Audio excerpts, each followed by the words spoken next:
Hello everybody, this is Nintendo 14. Here's the update that I mentioned back in my last Yu-Gi-Oh video. So, there's a few things I'd like to go over. One, right now, the gameplay you're seeing is the DLC, the recent DLC from the Super Smash Bros. For Wii U and 3DS, but mainly for Wii U. This DLC includes Bayonetta and Corrin. This was also the gameplay I was going to be using for the cancelled overview video that I was going to do. The reason why it's cancelled is, I wasn't really satisfied with the commentary, and instead it's getting pushed back to this video right here, where I'm going to be showing off the gameplay alongside with a few updates that I would like to go over and announce. I'll also give my details on Bayonetta and Corrin as DLC fighters in Smash Brothers, along with the rest of the announcements that I'd like to make in this video. First off, in the DLC of Smash Brothers for Wii U, there's Corrin. Me personally, I'm not going to be buying Fire Emblem Fates, but I know that inclusion of Corrin does give the game some promotion, like with Roy did back in Super Smash Bros. Melee. For those Fire Emblem fans, you got yet another Fire Emblem character in the Smash Bros. Roster. But unlike Marth and Roy and any of the others, Corrin does have a lot of unique moves, even though there are a lot of copy and paste moves, especially the aerials and the down B again.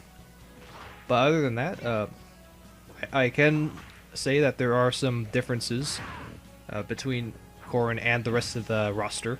The up and down throws you can use rather than setting up for combos. You can use that to finish off your opponents. I see with the throws you can use them to KO at around 90 to 100%, assuming that it's in a classic mode, because when I played as Corrin, I was using it to, obtain the trophies and the All-Star trophies.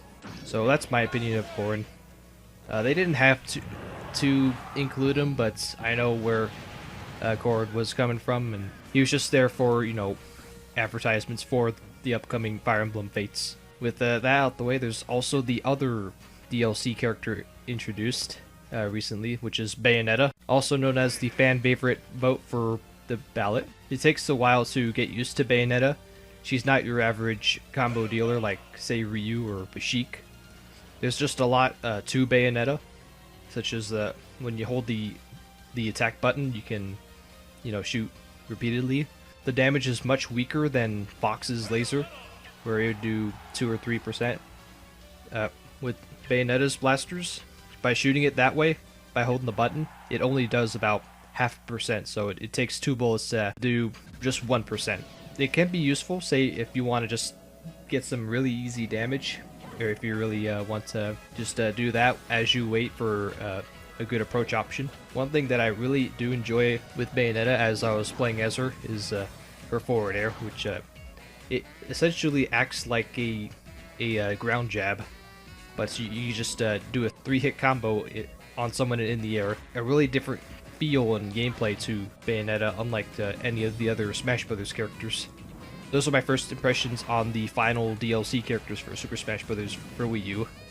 So with that, I shall get into my next announcement concerning my next playthrough and what I'm going to need to start it. As most of you have known, I have been hinting that I could be doing Paper Mario the Thousand Year Door as my next playthrough.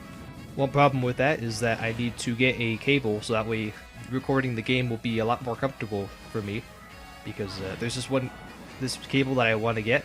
It allows me to play on the bigger monitor that I play all my Wii U games on. And so if I were to get that cable, I think the experience for me would be a lot better, and also I'll be able to use my HD capture card for the game and not use my Dazzle, which I did use for Donkey Kong 64. So I hope I can record, or I could do a playthrough of this game in the best quality that I can. But since that's going to take a bit and I have to find the right price, and I gotta buy the cable, or it's not really a cable, but instead it's just a box that converts AV cables, the yellow, white, and red cables. It converts that into HDMI. That means I can use it for my capture card and record in HD. So I hope that's the case, and I can record GameCube games through it like that. I do have to look through and find a reasonable price, so that way I can obtain it and then start recording all the footage in the best quality possible. And for that reason, I'm going to be holding off on doing the playthrough on Paper Mario the Thousand Year Door just for a little bit. But instead, I will be resuming Mario Kart 8 by doing the playthrough on the 200cc. You can start looking forward to that. I'll be recording the game the same way I did last time I made a video for it, like in multiplayer. That's gonna wrap it up. That's really all the updates that I would like to go over in this video.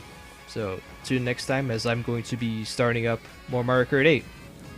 Single player, that is. So till then, see you guys later.